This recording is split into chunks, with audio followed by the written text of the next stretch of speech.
A los 17, mis padres me echaron por negarme a un matrimonio arreglado. Trabajé y pagué mis estudios. 12 años después, me pidieron arreglar el matrimonio de mi hermana con el mismo hombre. Mi negativa me llevó a un segundo repudio familiar. Mi nombre es Valeria Mendoza y tenía 29 años cuando mi madre me llamó por primera vez en 12 años. No dijo hola. No dijo te extrañé.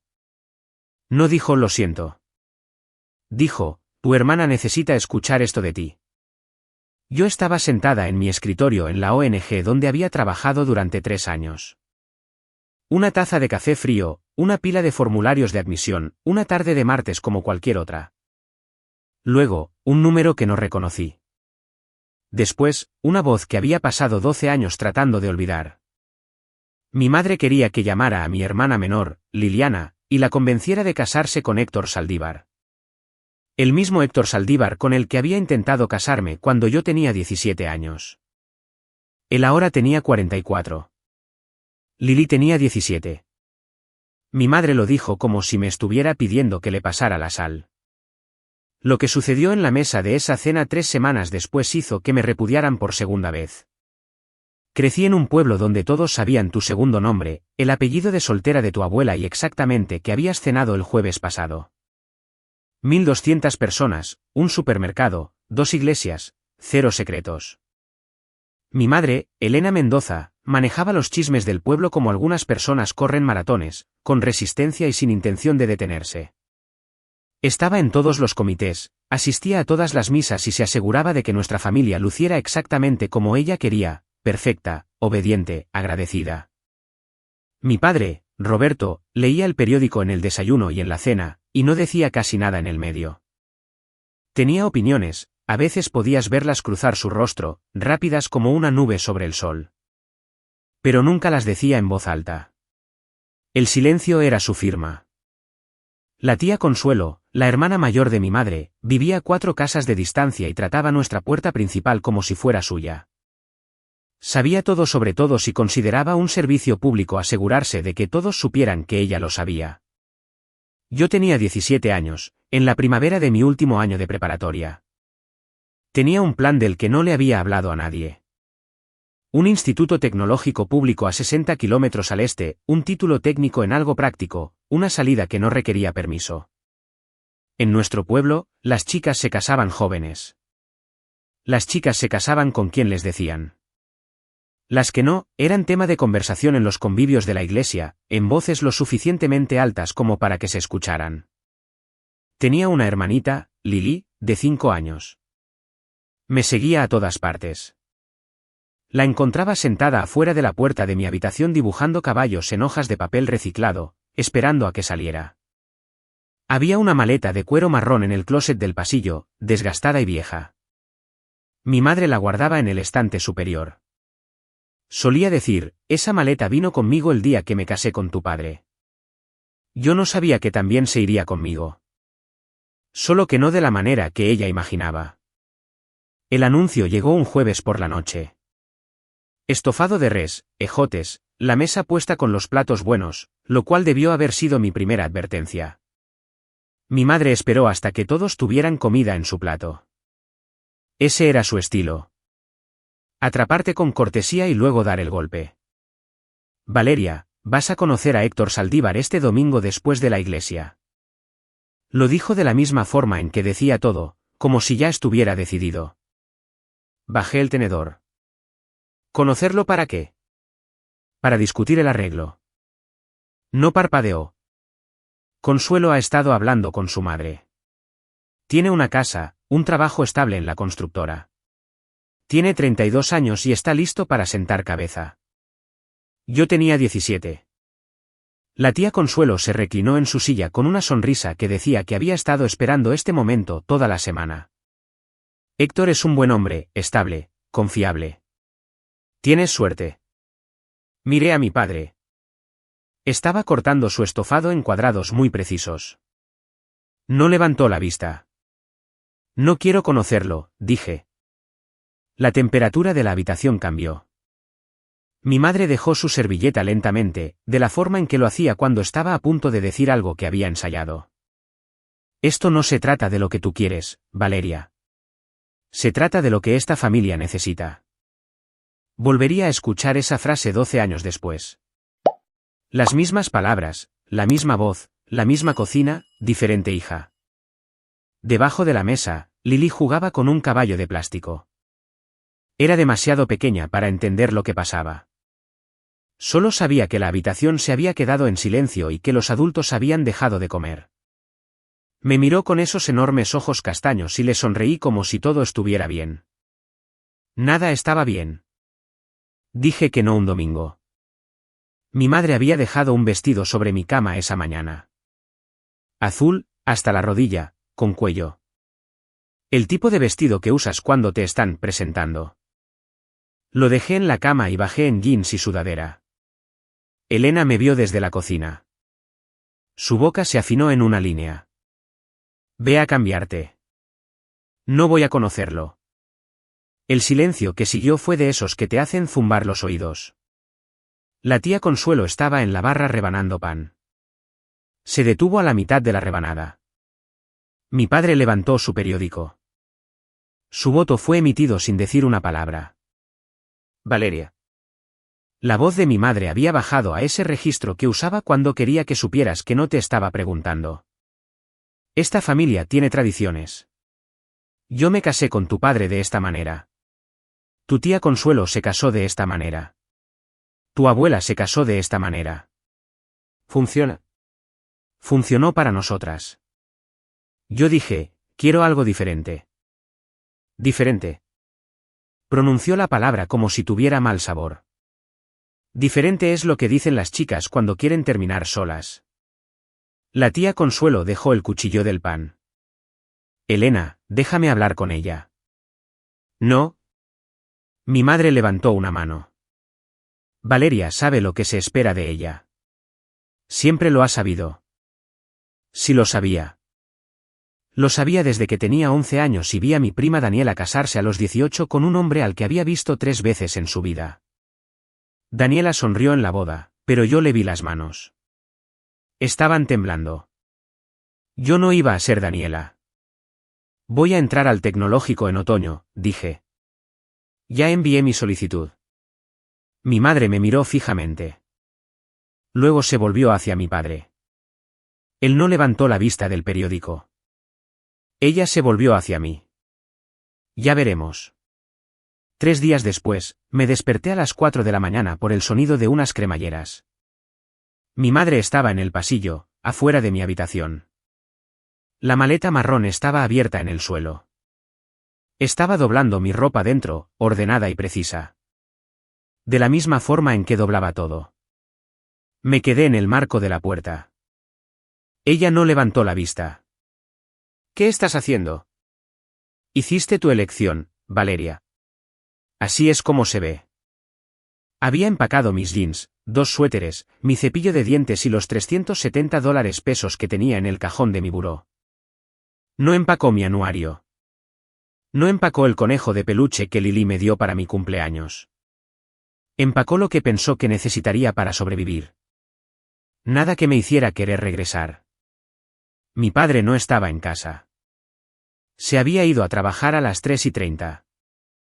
Ahora sé que se fue temprano a propósito. No podía verlo y no podía detenerlo, así que eligió no estar allí. Esa fue la cosa más honesta que jamás hizo. Llevé la maleta hasta la puerta principal. Mi madre me la abrió. La luz del porche estaba apagada. La calle estaba vacía. Era abril y el aire aún traía frío de invierno. Cuando estés lista para volver a casa y hacer lo correcto, llamas, dijo. Hasta entonces, no eres mi hija. Crucé la puerta. La misma maleta que empacó cuando se casó con mi padre. Ahora la empacaba para mi exilio. Iba a la mitad de la acera cuando escuché la puerta mosquitera. Me di la vuelta. Lily estaba de pie detrás del cristal. 5 años, descalza, presionando ambas palmas contra la malla. No lloró. Solo observaba. Articulé con los labios, volveré por ti. No sabía que me tomaría 12 años. Los primeros 3 meses fueron los peores. Dormí en el sofá de mi amiga Tere durante 6 semanas hasta que su madre dijo que tenía que irme. Lo entendí. Una boca extra. Un apartamento pequeño. No era culpa de nadie. Encontré una habitación en una pensión en el lado este del pueblo. Baño compartido. Una cerradura en la puerta que solo funcionaba si te apoyabas en ella. 2 trabajos. Cajera en una gasolinera de 6 a 2. Equipo de limpieza en una clínica de 4 a 9. Cenaba sándwiches de crema de cacahuate y estudiaba en el autobús. Me inscribí en el instituto en agosto. El primer día de clases, me presenté con los mismos jeans que mi madre había metido en esa maleta. Le enviaba una carta a Lili todos los meses. Una tarjeta para su 6º cumpleaños. Un dibujo de un caballo, porque le encantaban. Todas y cada una regresaron sin abrir. La misma letra en la etiqueta de devolución. La de mi madre. Después de la 7ª carta de vuelta, dejé de escribir la palabra por favor en el sobre. Solo ponía la dirección. Seguí enviándolas de todos modos. 11 meses, 11 cartas, todas devueltas. El pueblo me borró. La tía Consuelo se aseguró de ello. Me enteré a través de Tere que la historia oficial era simple: Valeria se fue porque era una malagradecida. Valeria se fue porque se creía demasiado buena para esta familia. Valeria probablemente esté viviendo en la calle ahora. Se lo merece. Ninguna llamada. Nadie fue a buscarme. Nadie condujo 60 kilómetros para ver si estaba viva. Cumplí 18 años sola, me comí un pastelillo de la gasolinera, soplé una vela imaginaria y pedí un deseo. Deseé que Lili tuviera una opción que yo nunca tuve. No sabía cuánto tiempo tendría que esperar para ayudar a que eso sucediera. El instituto me tomó 3 años en lugar de 2 porque solo podía pagar medio tiempo, pero terminé. Título de técnico como asistente legal. Caminé por el escenario con una toga prestada y nadie en el público era mi pariente. Tere estaba allí. La dueña de mi pensión estaba allí. 2 profesores que habían escrito mis cartas de recomendación estaban allí. Me transferí a una universidad estatal 100 kilómetros más lejos. Pedí préstamos estudiantiles que me revolvían el estómago. Terminé en 2 años más. Certificación legal. Cuadro de honor. Último semestre. Encontré un anuncio de trabajo que parecía escrito para mí. La ONG Escudo Legal para Mujeres busca asistente legal con experiencia en derecho familiar. Misión: proporcionar apoyo legal gratuito a mujeres que escapan de matrimonios forzados, violencia doméstica y control coercitivo. Apliqué un jueves, me entrevistaron un lunes, empecé un miércoles. Diana Ríos dirigía el lugar. 45 años, un mechón plateado en el cabello, voz de jueza y ojos de abuela. Había construido la organización sin fines de lucro desde una mesa plegable en el sótano de una iglesia hace 14 años. Vio algo en mí durante la entrevista. Creo que vio la maleta. No la física, sino la que yo aún cargaba por dentro. Yo era buena en el trabajo, no porque fuera inteligente, sino porque lo había vivido. Sabía cómo leer el rostro de una mujer cuando se sentaba en nuestra oficina y decía: mi familia quiere que lo haga, y en realidad significaba: mi familia me destruirá si no lo hago. Conocía la diferencia entre tradición y control. Porque había estado en ambos lados de esa línea. Manejé 12 casos de matrimonios forzados en mi primer año. 12 mujeres que salieron de vidas que alguien más había planeado para ellas. Ayudé a construir sus salidas. Nunca olvidé que nadie había construido la mía. La llamada llegó un miércoles por la tarde, en octubre. Estaba en mi escritorio revisando la demanda de custodia de una clienta. Mi café estaba frío. La ventana estaba entreabierta porque el radiador de la oficina calentaba demasiado. Mi teléfono vibró. Número desconocido. Mi viejo código de área. Casi lo dejo ir al buzón de voz.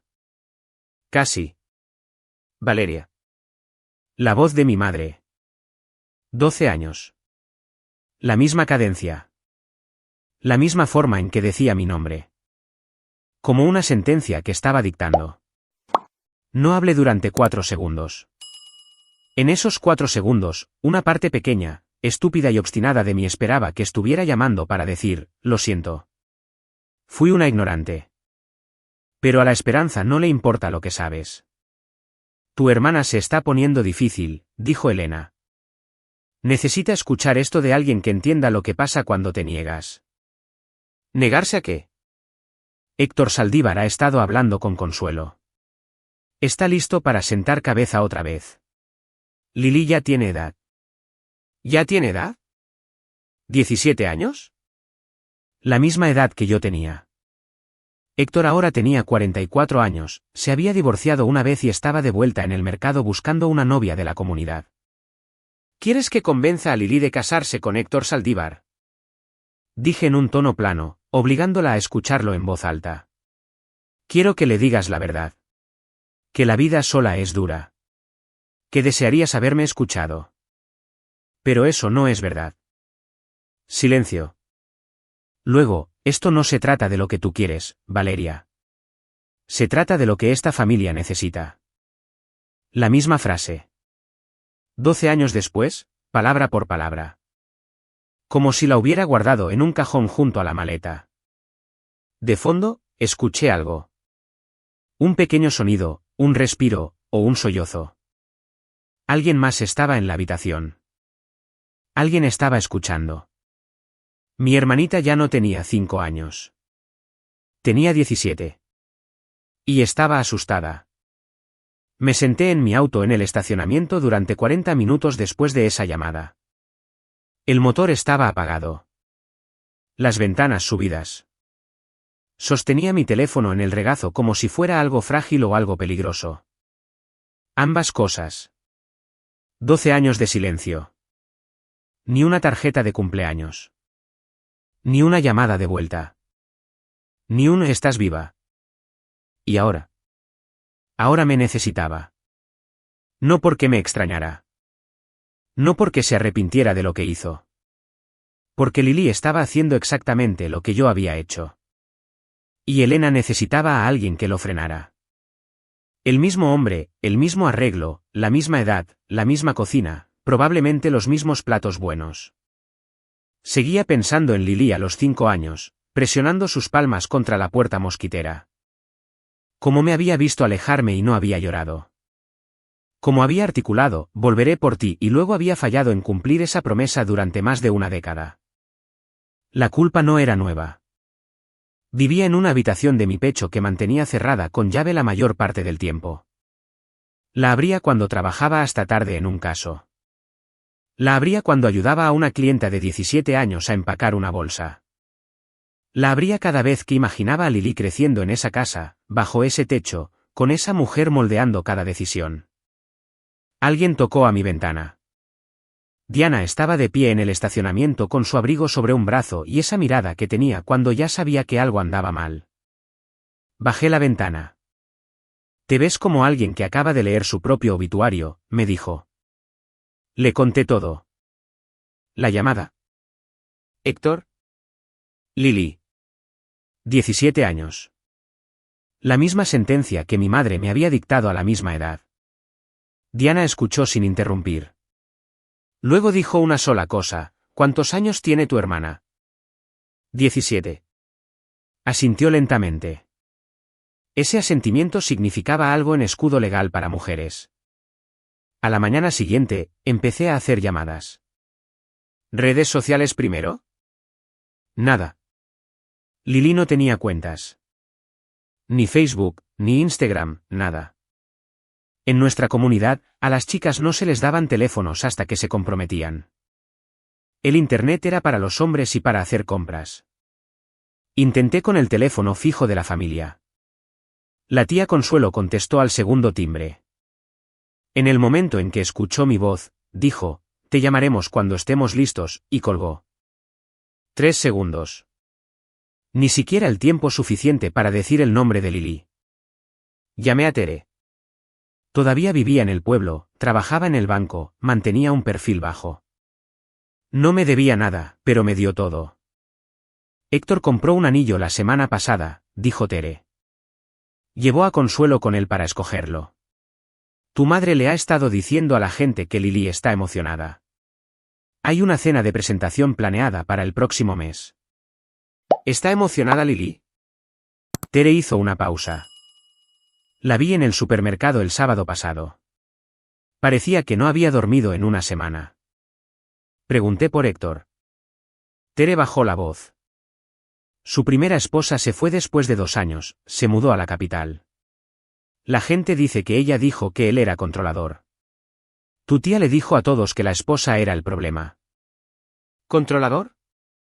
Un hombre de 44 años que necesitaba que la familia de su futura esposa se la entregara en bandeja. Una comunidad que llamaba al control valores tradicionales.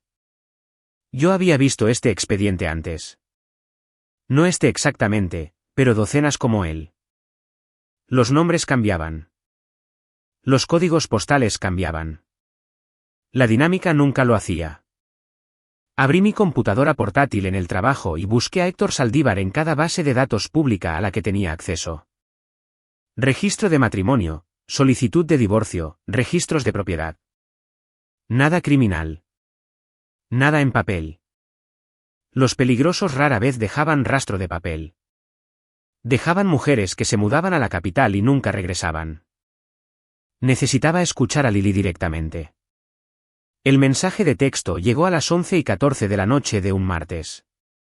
Número desconocido. ¿Eres Valeria? Soy Lily.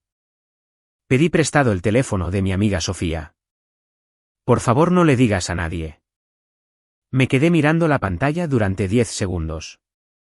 Luego escribí, soy yo. Estoy aquí. Tómate tu tiempo. 3 puntos, luego nada. Luego 3 puntos otra vez. Luego. Mamá dice que tengo que conocer a Héctor el domingo. Dice que tiene casa y un buen trabajo y que debería estar agradecida. La tía Consuelo dice que tú arruinaste tu vida por decir que no y que yo debería aprender de tu error. Papá no dice nada. Cerré los ojos. 12 años y nada había cambiado. Ni el guión, ni los actores, ni el silencio de mi padre que decía todo sin decir nada. ¿De verdad te fuiste así nada más? Escribió Lily. ¿Cómo le hiciste? Quería decirle que fui valiente. Que salí con la frente en alto y nunca miré atrás. Pero habría sido una mentira. Estaba aterrada, escribí. Tenía 17 años, 370 pesos y una maleta que ni siquiera empaqué yo. Dormí en un sofá durante 6 semanas. Cené sándwiches de crema de cacahuate durante 1 año. Fue lo más difícil que he hecho en mi vida. ¿Pero valió la pena? Sí. Todos los días. Silencio durante 2 minutos. Luego, mamá me dijo que la llamas llorando todas las noches rogando volver a casa. Dijo que vives en un apartamento horrible y que te arrepientes de todo. Apreté la mandíbula. No por enojo, sino por 12 años de cartas devueltas sin abrir. 12 años de una historia inventada sobre mí que nunca pude corregir. Lily, nada de eso es verdad. Nada. Le envié una foto de mi apartamento, de mi escritorio, de mis compañeros de trabajo en la fiesta de fin de año. Mi vida. Oh, escribió. Solo eso. Oh. Durante la siguiente semana, Lily me enviaba mensajes todas las noches entre las 11 y la medianoche, siempre desde el teléfono de Sofía. Me contó todo. Como mi madre había reescrito mi historia por completo. En la versión que contaba Elena, yo no tenía hogar, era adicta, estaba desesperada, llamaba cada semana para rogar perdón. Si tu hermana me hubiera escuchado, decía Elena en la cena, negando con la cabeza, habría tenido una buena vida. La tía Consuelo añadía sus propios capítulos. En su versión, yo me había aparecido en la iglesia una Navidad, flaca y llorando, y Elena había tenido que rechazarme por el bien de la familia. Eso nunca pasó. No había estado a menos de 80 kilómetros de esa iglesia en 12 años. Lily había crecido creyendo que su hermana mayor era una historia de advertencia. Un cuento de fantasmas contado en la cena para mantenerla a raya. Pensé que estabas sufriendo, escribió Lily. Pensé que irte era lo peor que te podía pasar. Lo peor que te puede pasar, le respondí, es quedarte en un lugar que te enseña que tu único valor es la obediencia. Le envié más fotos. Mi oficina, la vista desde la ventana de mi apartamento, Diana y yo en un evento de recaudación de fondos. Cosas pequeñas, cosas reales. ¿Evidencia? Lily empezó a hacer preguntas. No sobre mí, sino sobre ella misma. ¿Puedes ir a la universidad si tu familia no paga? ¿Puedes conseguir un apartamento a los 17? ¿Qué pasa si simplemente dices no? Cada pregunta me rompía un poco el corazón. Ella estaba preguntando las mismas cosas que yo me pregunté a su edad, excepto que yo no tenía a nadie a quien preguntarle. Puedes decir no, le dije. Y si ellos hacen que un no parezca imposible, hay personas que te ayudarán a encontrar una salida. Lo sé porque trabajo con ellas todos los días. No respondió durante 20 minutos. Luego, tengo miedo. Está bien. Asustada y en movimiento es mejor que asustada y quedándote quieta. Mi madre volvió a llamar un viernes por la tarde. Esta vez su voz era diferente, más suave, más cálida. La voz que usaba cuando quería algo y sabía que la dulzura funcionaba mejor que la fuerza. Valeria, cariño, he estado pensando. Ha pasado demasiado tiempo. ¿Por qué no vienes a casa a cenar el próximo sábado? Toda la familia estará aquí. Podemos hablar. Como una familia. Como una familia. La frase se posó en mi oído como una piedra. Consuelo hará su estofado. Tu padre. Hizo una pausa y escuché un movimiento, luego una voz diferente. Más profunda, más lenta. Ven a casa, Valeria. Mi padre. 4 palabras. Las primeras 4 palabras que me había dirigido directamente desde que tenía 17 años. Se me cerró la garganta. Algo se agrietó dentro de mí que pensé que había sellado con cemento hace años. Yo sabía que era esa cena. Había leído las capturas de pantalla del chat grupal. Había visto el plan. Pero escuchar la voz de mi padre. Para eso no estaba preparada. Esa era la única arma que mi madre no había usado antes. Llamé a Diana esa noche. Me invitaron a cenar. Por supuesto que lo hicieron, dijo Diana. Estaba preparándote, podía escuchar la tetera. Te necesitan en la habitación. Tú eres la palanca. Lo sé. Entonces, ¿qué quieres hacer? Quiero ir porque es la única forma en que puedo ver a Lily cara a cara. Diana dejó la tetera. Entonces ve con un plan. No vayas con esperanza. Ve con un plan. Colgué y me senté en la mesa de mi cocina durante 1 hora. Luego abrí mi laptop y comencé una lista de verificación. El mismo tipo que hacía para las clientas. Paso a paso, salida por salida. Esta vez, la clienta era mi hermana. La noche antes de la cena, Lily me envió algo que cambió todo. 4 capturas de pantalla, un chat grupal familiar. Participantes, mamá, papá, tía Consuelo, tío Diego, tío Pablo. Las leí en orden. Elena, Valeria viene el sábado. Ella hablará con Lily. Esto quedará resuelto. Tía Consuelo, ¿y si Valeria no coopera? Elena, entonces pasamos al plan B. Héctor viene a la cena. Conoce a Lily en persona. Cara a cara es más difícil negarse. Tío Diego, bien. Entre más pronto se haga esto, mejor. Elena, una cosa más. Lily no sale de la casa hasta después de la cena. Ni mandados, ni visitas. No quiero que hable con nadie. Leí los mensajes 3 veces. La tercera vez dejé de buscar amor en ellos. Esto no era una cena familiar. Era una operación. Yo no era una invitada. Era una herramienta. Y si no funcionaba, tenían una herramienta de respaldo llamada Héctor. Las marcas de tiempo eran todas de la misma tarde. 3:27, 3:28, 3:31. Habían planeado esto en minutos. Clínico. Eficiente. Cómo programar una entrega. Lily había añadido un mensaje más: Sofía me ayudó a tomar estas capturas antes de que mamá me quitara el teléfono. No saben que los vi. Guardé cada captura de pantalla en una carpeta segura. Hice una copia de seguridad en la nube. Lo guardé en una memoria USB. 3 copias. La fuerza del hábito. En mi trabajo, las evidencias desaparecían. Me senté en mi cama y miré esas marcas de tiempo en la pantalla de mi teléfono hasta que los números se volvieron borrosos. 3:27. 3:28. 3:31. Mi madre, mi padre, mi tía, mis tíos. Planeando cómo entregar a una chica de 17 años a un hombre de 44 años en 4 minutos.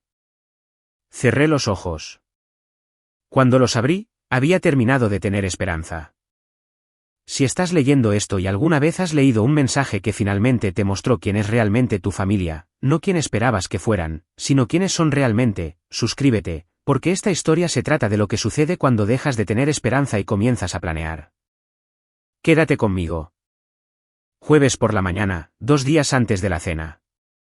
Estaba en la oficina de Diana a las 7:30. Necesito construir una salida para mi hermana, le dije. Diana hizo a un lado su café. Paso a paso, explícame. Paso 1, refugio de emergencia. Llamé a Refugio Seguro, el albergue para mujeres a 2 condados de distancia. Tenían una cama disponible. Confirmada hasta el viernes de la semana siguiente. Nombre de la coordinadora de admisiones, Sandra. Línea directa guardada en mi teléfono. Paso 2, trabajadora social. Diana me conectó con Carmen Reyes de los servicios del condado. Carmen había manejado 6 casos de matrimonios forzados en los últimos 3 años. Entendía las dinámicas. Acordó estar de guardia el sábado por la noche. Paso 3, notificación a la policía local. No un reporte, no un arresto, solo un aviso. Llamé a la línea de no emergencias y hablé con un sargento. Expliqué la situación, menor siendo presionada para casarse. La cena familiar podría escalar. Me dijo, llámenos si nos necesita. Estaremos en el área. Paso 4, información de contacto. Anoté 3 números en una tarjeta lo suficientemente pequeña para caber en un bolsillo. Línea de admisión del refugio, número directo de Carmen, mi celular. La enmiqué en la fotocopiadora de la oficina. Paso 5, la elección de Lily. Este era el que más importaba. Yo podía construir todos los puentes del mundo, pero Lily tenía que decidir cruzar. No podía cargarla. No podía tomar la decisión por ella. Ella tenía que decir la palabra. Nosotros no rescatamos, dijo Diana, leyendo mi rostro. Nosotras creamos salidas. Lo sé. También sabes que esta no es una clienta. Es tu hermana. Eso lo hace más difícil. Eso lo hace necesario. Me miró durante un largo momento. Luego abrió su calendario. Voy a ir contigo el sábado. No discutas. No discutí. Sábado por la tarde. Conduje 3 horas hacia el este por la carretera, luego 20 minutos por caminos rurales que se estrechaban como un embudo hasta que estuve de vuelta en el pueblo que no había visto en 12 años.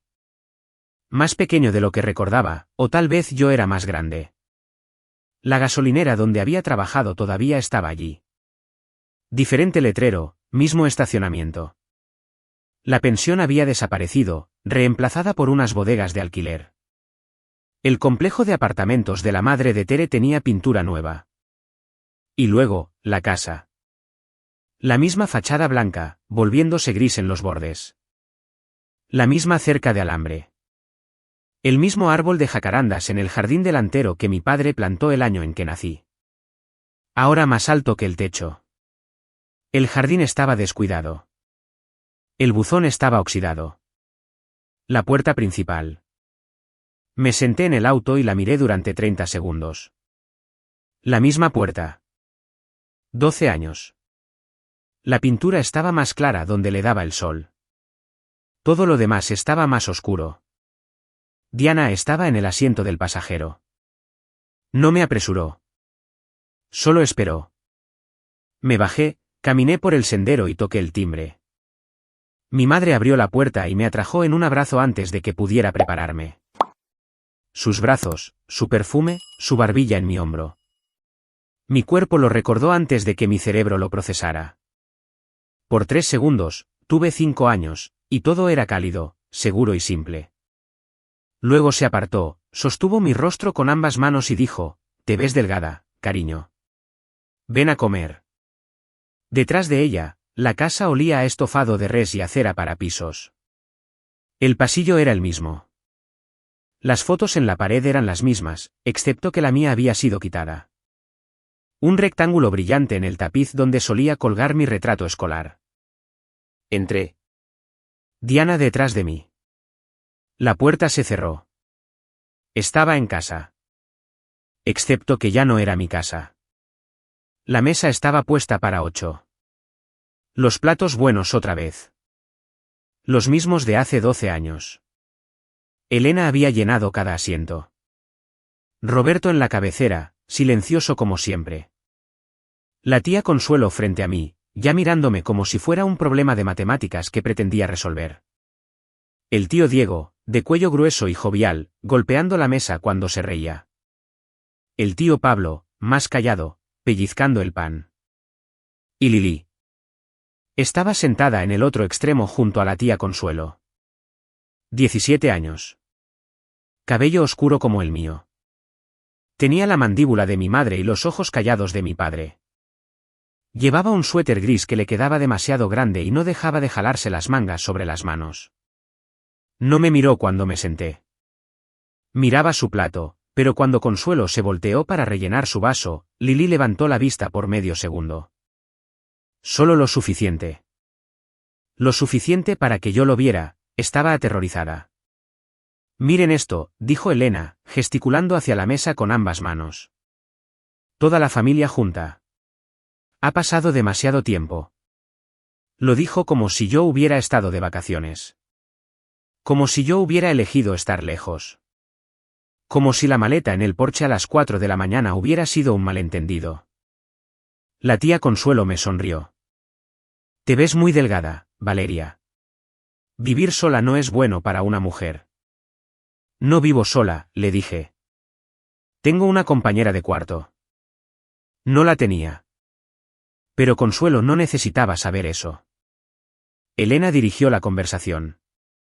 El clima, la nueva farmacia en el pueblo, la camioneta del tío Diego.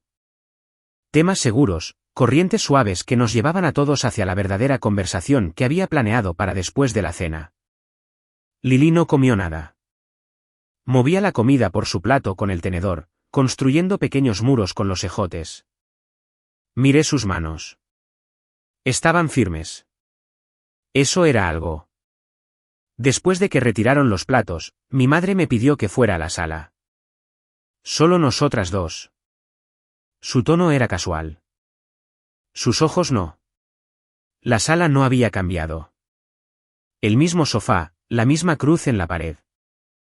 La misma Biblia familiar en la mesa auxiliar con el lomo agrietado. Elena se sentó frente a mí y cruzó las manos en su regazo. Has estado allá afuera 12 años, dijo. ¿Sabes cómo es la vida sola? Lo duro que es. Lo solitario. Hizo una pausa. Tu hermana no necesita aprender esa lección por las malas. ¿Qué lección?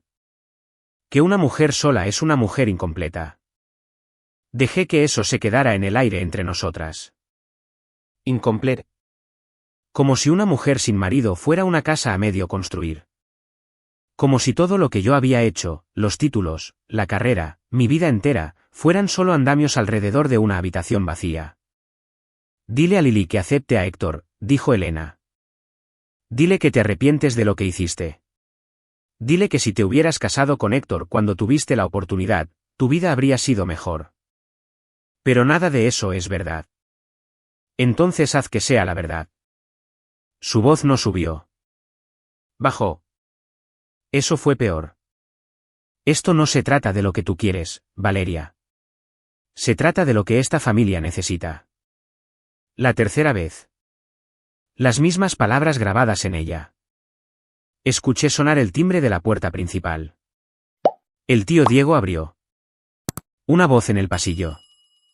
Profunda, ensayada, segura. Héctor Saldívar había llegado. Mi madre observó mi rostro. Ella sabía que él venía.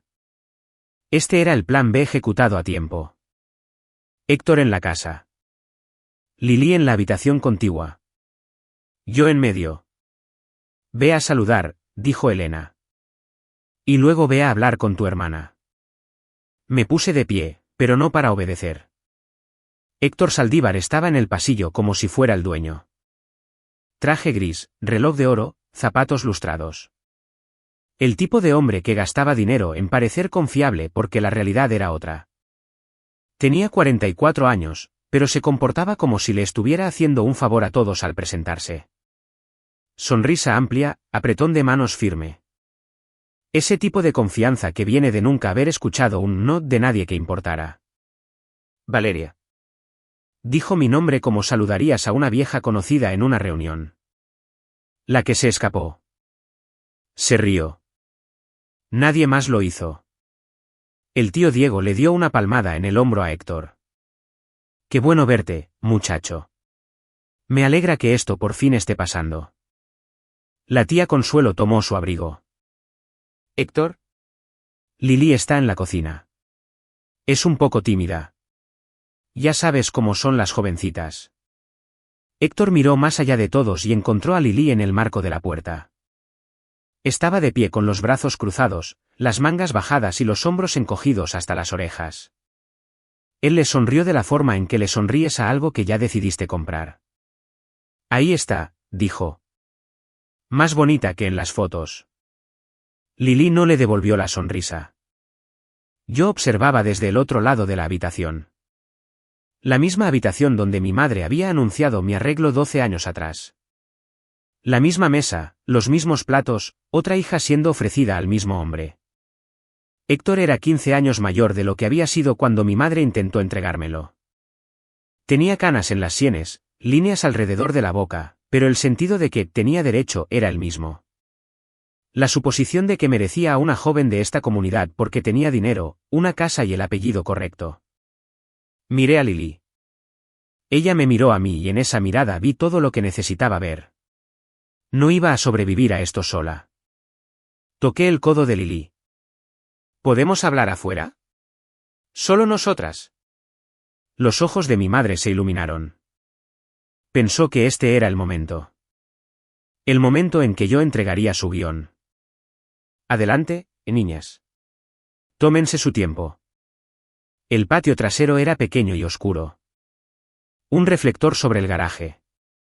El árbol de jacarandas bloqueaba la mayor parte del resplandor de las ventanas de la cocina. Nos paramos junto a la cerca. El aliento de Lili era visible en el aire frío. Lili. Empezó a llorar antes de que pudiera decir algo más. No fuerte, solo constante. Lágrimas silenciosas cayendo por su rostro. No quiero casarme con él, susurró. No quiero casarme con nadie. Quiero ir a estudiar. Quiero irme. Pero mamá dice que si me voy, terminaré como tú. Y yo solía pensar que eso significaba que terminaría miserable. Pero luego me enviaste esas fotos y me di cuenta. Se detuvo, se limpió la cara. Ella mintió sobre todo. Sí, lo hizo. Entonces, ¿qué hago? Metí la mano en el bolsillo de mi abrigo y saqué la tarjeta enmicada. 3 números, refugio, trabajadora social, mi celular. No tienes que decidir esta noche, le dije.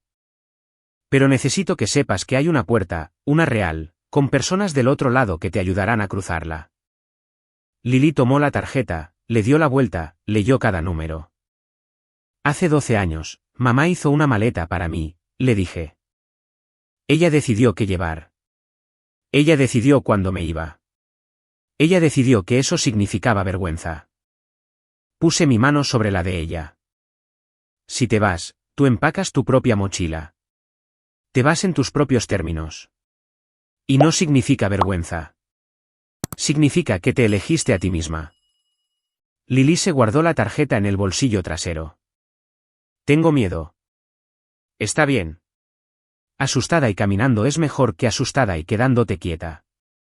Asintió, se limpió la cara de nuevo y enderezó los hombros. Volvimos a entrar. Mi madre nos recibió en el pasillo. ¿Y bien? La voz de Elena era brillante, expectante, como si estuviera esperando buenas noticias. Hablamos, dije. Y le dije lo que sé. Elena escudriñó mi rostro. Quería detalles. Quería que dijera, ella lo hará. No le di nada. Ella decidió escuchar lo que quería. ¿Bien? ¿Bien? Me apretó el brazo. Vengan a sentarse. Héctor trajo vino. En el comedor, Héctor había acercado su silla a la silla vacía de Lili. Le estaba contando al tío Diego sobre un terreno que estaba viendo para comprar. La tía Consuelo estaba arreglando los platos de postre. Roberto estaba en su silla, mirando a la pared por encima de la televisión como si contuviera algo que solo él podía ver. Lili entró detrás de mí. Se sentó. Héctor se volvió hacia ella con esa sonrisa ensayada. Entonces, Lili, tu madre me dice que te gusta dibujar. Sí. ¿Qué dibujas? Caballos. Tengo un establo. Mucho espacio para caballos. Lo dijo como si estuviera cerrando un trato de bienes raíces. Metros cuadrados. Comodidades. Términos. Debajo de la mesa, mi teléfono vibró. Miré hacia abajo. Era Diana. Refugio confirmado. Habitación disponible para esta noche. Sandra está de guardia hasta la medianoche. Solo di la palabra. Respondí, en espera. La tía Consuelo le sirvió más vino a Héctor. El tío Diego alzó una copa para brindar. Por la familia. Todos levantaron sus copas. Lili sostuvo la suya, pero no bebió. Yo observaba la habitación. 6 adultos arreglando el futuro de una adolescente con estofado de res y vino. Sonriendo, brindando, actuando como si esto fuera normal porque se habían convencido a sí mismos de que lo era. Pensé en el chat grupal. 3:27, 3:28, 3:31. Plan B ejecutado a tiempo. Mi teléfono estaba en mi regazo. El refugio estaba a una llamada de distancia. Lili se excusó para ir al baño. Nadie pensó nada al respecto. Pasaron 5 minutos, luego 8, luego 12. La tía Consuelo miró hacia el pasillo. Se ha tardado un poco. Elena se volvió hacia mí. Ve a ver cómo está. No me moví. Yo sabía lo que Lili estaba haciendo. Ella tenía la tarjeta. Tenía los números. Le había dicho que el refugio tenía una habitación para esta noche. Si estaba en ese baño con el teléfono de Sofía, estaba llamando a Sandra en ese preciso instante.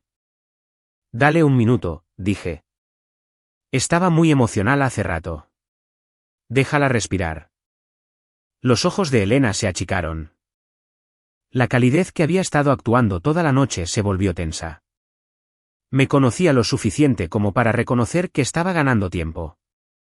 Se puso de pie y caminó por el pasillo. La escuché tocar la puerta, luego tocar más fuerte, luego intentar abrir la manija. Lili, abre esta puerta. Silencio. Elena regresó al comedor. Su rostro estaba blanco. No está en el baño. Todos se levantaron a la vez. Roberto, el tío Diego, el tío Pablo. Héctor bajó su copa de vino. La tía Consuelo se agarró del borde de la mesa. La puerta principal está abierta, dijo el tío Pablo desde el pasillo. Encontraron a Lili en el porche delantero, con un teléfono pegado a la oreja. Estaba hablando con alguien y su voz era baja pero clara. Vio venir a Elena y dio un paso atrás. Luego otro, bajando los escalones del porche hacia el sendero. ¿A quién estás llamando? A la voz de Elena se le quebró. ¿Quién te dijo que llamarás a alguien? Lili miró más allá de su madre. Me miró a mí, que estaba parada en la puerta. Elena se dio vuelta lentamente, y la comprensión le cayó en la cara como una bofetada. Tú. Dijo una sola palabra, pero tenía todo en ella. Yo, respondí. El porche ahora estaba abarrotado. Elena, Roberto, Consuelo, Diego, Pablo, Héctor. Todos de pie bajo la luz amarilla del porche, mirando a Lili en el camino con un teléfono en la oreja y a mí en la puerta. No viniste aquí a ayudar, dijo Elena. Su voz estaba subiendo. Viniste aquí a arruinar esto. Vine porque me invitaste. Te invité para que hicieras entrar en razón a tu hermana, no para. No para hacer lo que sea que es esto. La tía Consuelo dio un paso adelante, señalándome con el dedo. Te lo dije, Elena. Te lo dije hace 12 años. Esta niña no tiene lealtad, no tiene respeto. Envenena todo lo que toca. El tío Diego negó con la cabeza. Este es un asunto familiar. Valeria, tienes que dejar que tu madre se encargue de esto. Héctor permaneció en el porche, con los brazos cruzados. Tenía la mandíbula apretada. ¿Tienen idea de lo que he invertido en este arreglo? Lo miré. Invertido. Interesante palabra para referirse a un matrimonio. He sido paciente. He sido generoso. Llevo meses hablando con su familia. Has estado hablando con su familia, le dije. No has estado hablando con ella. Elena interrumpió. Suficiente. Lili, cuelga ese teléfono y entra a la casa ahora mismo. Lili negó con la cabeza. Todavía estaba en el teléfono, con lágrimas en la cara, pero no se movió hacia la casa. Di un paso fuera del porche y me interpuse entre Lili y el resto de ellos. No de manera agresiva, solo parada ahí, trazando una línea con mi cuerpo. Valeria, no sabes lo que estás haciendo, dijo mi madre. Vas a destruir a esta familia. Esta familia fue destruida hace 12 años, mamá. Solo que no estabas prestando atención. El silencio después de eso duró 4 segundos. Pareció un año. Lili colgó el teléfono. Lo deslizó en su bolsillo y se limpió la cara con el dorso de la mano. Luego caminó de regreso hacia el porche. No hacia la puerta, sino hacia mi madre. Se detuvo a 1 metro de distancia, lo suficientemente cerca para ser escuchada sin levantar la voz. Llamé a un refugio, dijo Lili. Alguien viene a recogerme. El rostro de Elena se descompuso. ¿Un refugio? No vas a. No necesitas un refugio. Tienes una casa. Necesito un lugar seguro. Esto es seguro. Esta es tu familia. Lili me miró a mí, luego de vuelta a Elena. Tú le hiciste la maleta a Valeria. No vas a hacer la mía. Las palabras cayeron como una piedra lanzada en aguas tranquilas, y los anillos se expandieron hacia afuera. La tía Consuelo se llevó la mano a la boca. El tío Diego dio un paso atrás. Roberto se agarró del barandal del porche. Elena se quedó mirando a Lili, su hija menor, la que creía que aún controlaba. La que se suponía que era la versión obediente de la hija que desechó. Pequeña malagradecida. Empezó Consuelo. Consuelo, dije su nombre una vez. Firme. Se detuvo. Héctor descruzó los brazos. Esto es absurdo. No voy a quedarme aquí parado para ser humillado por una niña. Entonces vete, le dije. La puerta está justo ahí. Miró a Elena. Elena lo miró a él, luego a Lili, luego a mí. Estaba calculando. Podía verlo suceder detrás de sus ojos. La historia que le contaría a la comunidad, la narrativa que necesitaría construir. Pero por primera vez, la narrativa no cooperaba. Ambas hijas paradas en su patio, negándose. Héctor sacó sus llaves del bolsillo. No vine aquí para esto. No, le dije. Viniste aquí por una chica de 17 años. Y ella te dijo que no. Se fue sin despedirse. El auto de Héctor salió de la entrada en reversa. Sus luces traseras desaparecieron calle abajo. Un problema menos, el resto seguía parado en el porche. Elena cambió de táctica. La ira se disolvió en lágrimas. Rápidas, ensayadas. Se cubrió el rostro con ambas manos y sus hombros empezaron a temblar. Me están matando, dijo. Ustedes dos. Están matando a su madre. El tío Diego le puso un brazo alrededor. Esto no está bien. Estas niñas necesitan mostrar algo de respeto.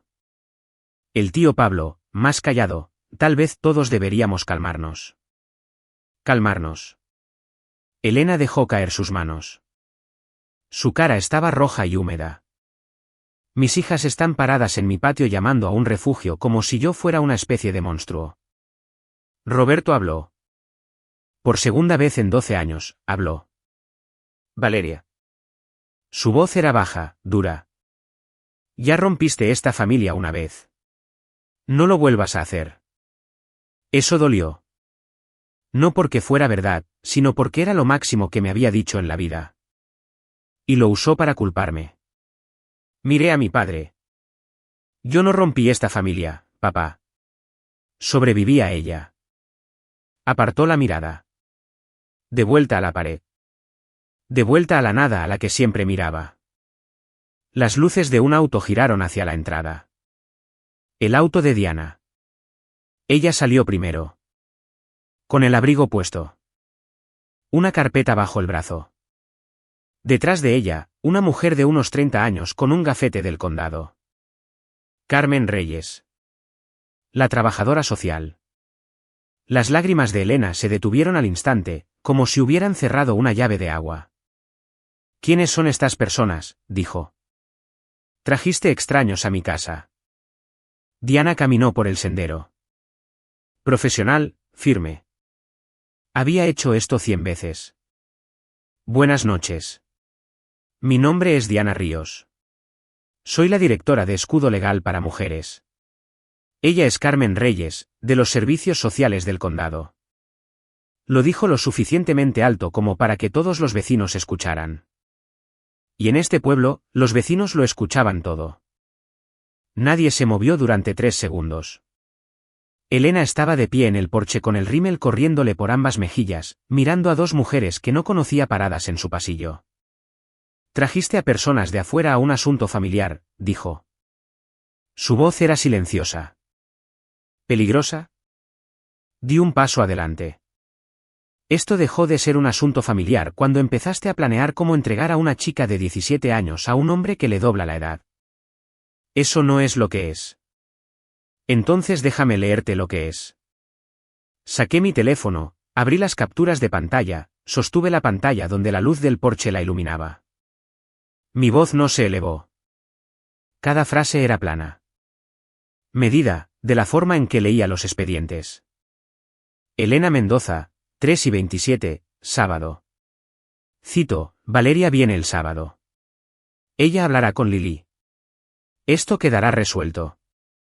Deslicé la pantalla. Consuelo, 3:28.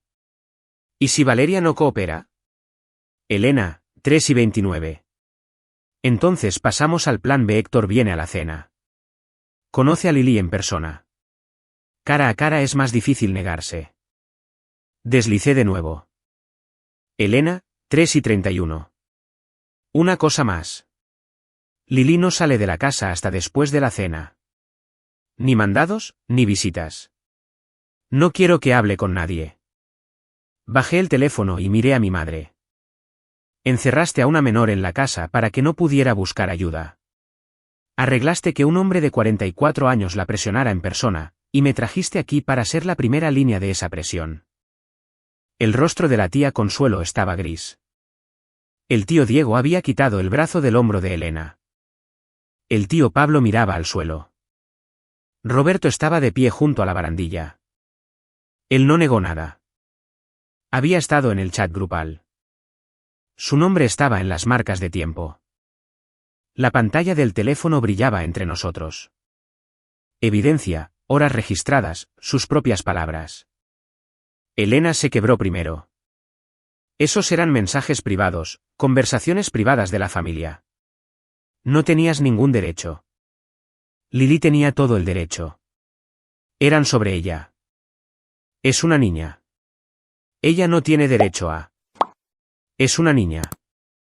Ese es exactamente el punto. La tía Consuelo cambió el enfoque. Se volvió hacia Elena, con voz afilada. Te dije que no la llamarás. Te lo dije hace 12 años. Esa niña no traerá más que problemas, pero tenías que intentarlo. Elena se volvió hacia su hermana. Tú me dijiste que este arreglo sería sencillo. Dijiste que Héctor era un buen partido. ¿Es un buen partido? Tiene dinero. Tiene casa. ¿Qué más quieres? ¿Un buen partido para quién? Preguntó Diana desde el sendero. Su voz era tranquila. Profesional, no acusatoria, pero peor aún, clínica. Un hombre divorciado de 44 años persiguiendo a una chica de 17 a través de su familia. Eso no es un buen partido. Eso es una transacción. El nombre de Héctor quedó suspendido en el aire como humo. Roberto se sentó en la silla del porche. Apoyó los codos en las rodillas y hundió la cara entre las manos. No dijo nada. Esa fue su contribución. La misma contribución que había hecho 12 años atrás cuando su esposa puso una maleta en el porche a las 4 de la mañana. El tío Diego intentó usar la autoridad. A ver, escuchen. Esta es una tradición familiar. Hemos hecho esto por generaciones. Ustedes no entienden cómo hacemos las cosas. Carmen Reyes habló por primera vez. Tranquila, directa. Entiendo que una menor de edad ha solicitado alojamiento seguro lejos de su familia. Según la ley del Estado, tiene ese derecho. El tío Diego abrió la boca, la cerró y la volvió a abrir. No salió nada. El porche estaba en silencio, excepto por los grillos y el zumbido distante de la televisión de un vecino. Elena me miró como si yo fuera una extraña. Tal vez lo era. La extraña en la que su hija tuvo que convertirse para sobrevivir. Algo cambió en el rostro de mi madre. La ira se drenó. La actuación se drenó. Lo que quedó fue algo que nunca había visto antes. Se veía cansada. No el cansancio de un día largo. El cansancio de una larga vida pasada sosteniendo una forma que nunca fue suya para empezar. Se sentó en el escalón del porche, ahí mismo frente a todos, con las manos en el regazo, los dedos entrelazados. Yo tenía 17 años, dijo. En voz baja, casi para sí misma.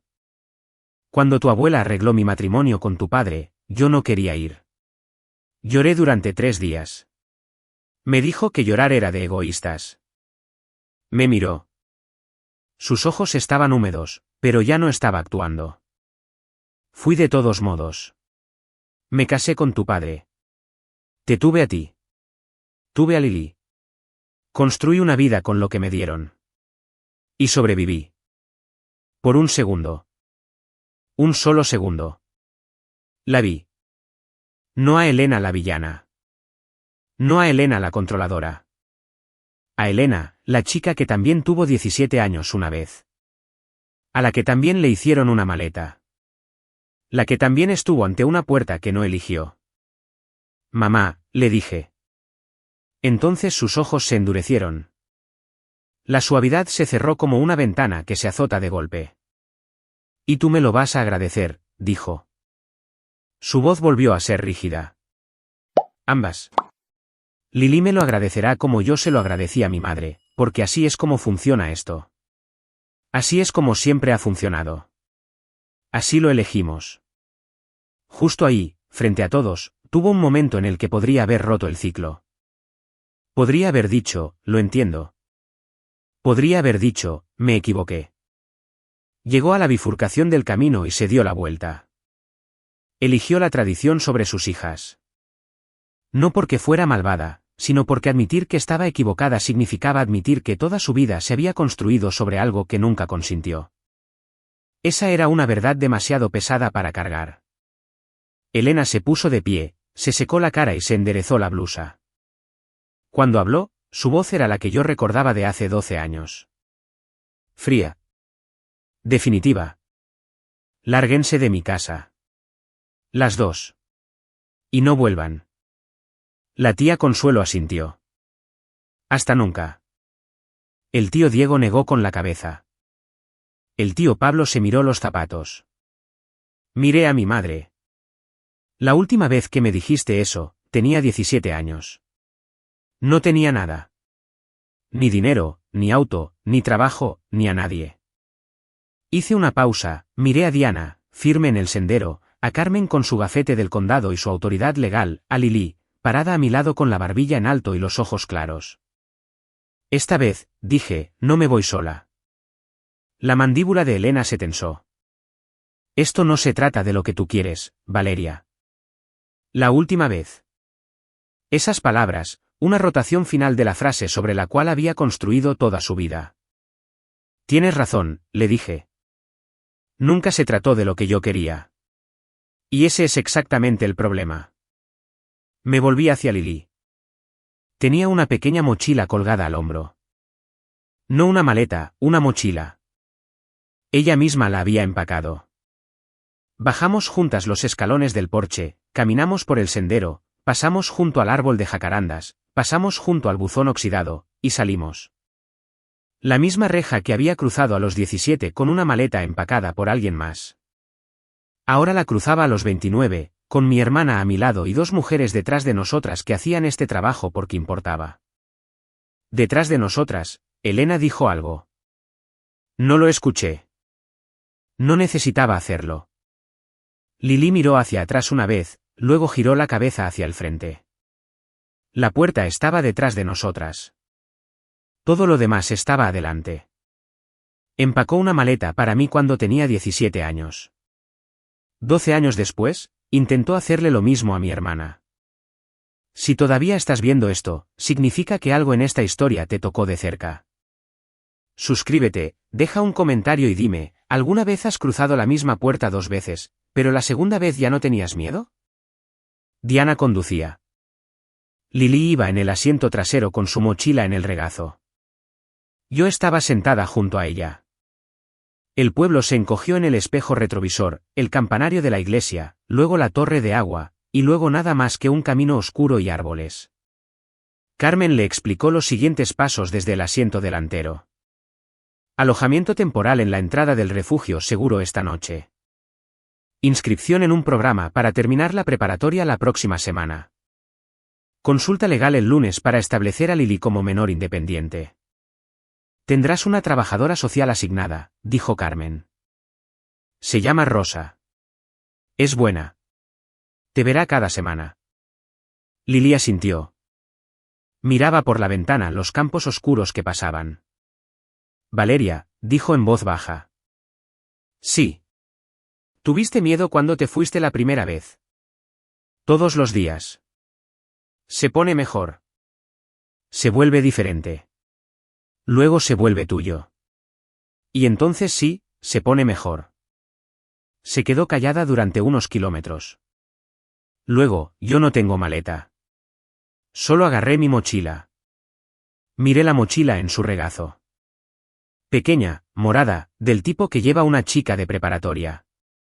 Adentro, probablemente la tarjeta enmicada, algo de ropa, un cargador de teléfono, lo que fuera que pudo meter en 5 minutos. Te conseguiremos una maleta, le dije. Una nueva. Una que nadie empaque por ti. Casi sonrió. No del todo, pero estuvo cerca. Diana me miró a los ojos por el espejo retrovisor. No dijo nada. No lo necesitaba.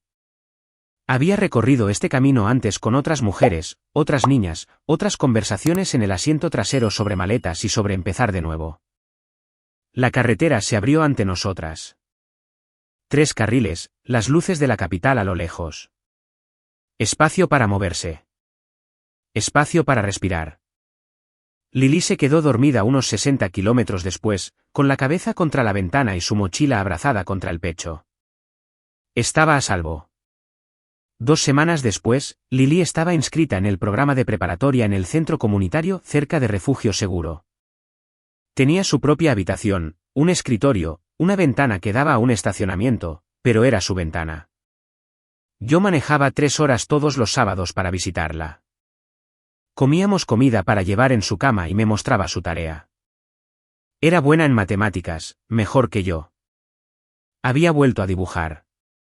No solo caballos esta vez. Edificios, puentes, estructuras que iban a alguna parte. Las consecuencias en nuestro antiguo pueblo fueron inmediatas y profundas. Mi madre le contó a la comunidad la misma historia que siempre contaba, que sus hijas se fueron porque eran unas malagradecidas, porque el mundo las había corrompido. Porque Valeria había envenenado a Lili de la misma manera que se había envenenado a sí misma. La narrativa era limpia, ensayada y entregada con manos temblorosas y un pañuelo húmedo. Pero esta vez no pegó de la misma forma, porque la gente se dio cuenta. Cuando una hija se va, la comunidad culpa a la hija. Cuando ambas hijas se van, la comunidad empieza a hacer preguntas sobre la madre. El trato de la tía Consuelo con la familia de Héctor se vino abajo. Sin novia, no hubo favor político, ni acceso al terreno junto a la iglesia. Ella culpó a Elena. Elena me culpó a mí. El círculo de la culpa giraba como una rueda sin eje. Héctor se retiró del arreglo en silencio. Sin declaración pública, sin disculpas. Simplemente dejó de ir a la iglesia y dejó de contestar las llamadas de Consuelo.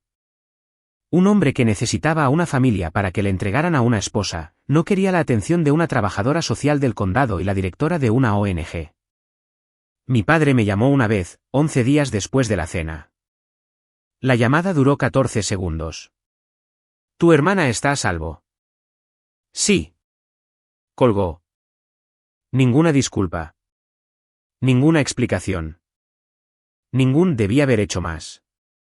Solo la pregunta. Y tal vez eso era todo lo que tenía. Tal vez esa era la totalidad de su amor. Una pregunta, 14 segundos, luego silencio. Guardé el registro de llamadas.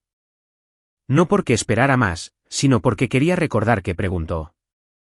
Familia no es una palabra que heredas. Es una mesa que tú construyes y tú eliges quién se sienta en ella. Yo construí la mía con una jefa que condujo 3 horas un sábado por la noche porque creía en la causa.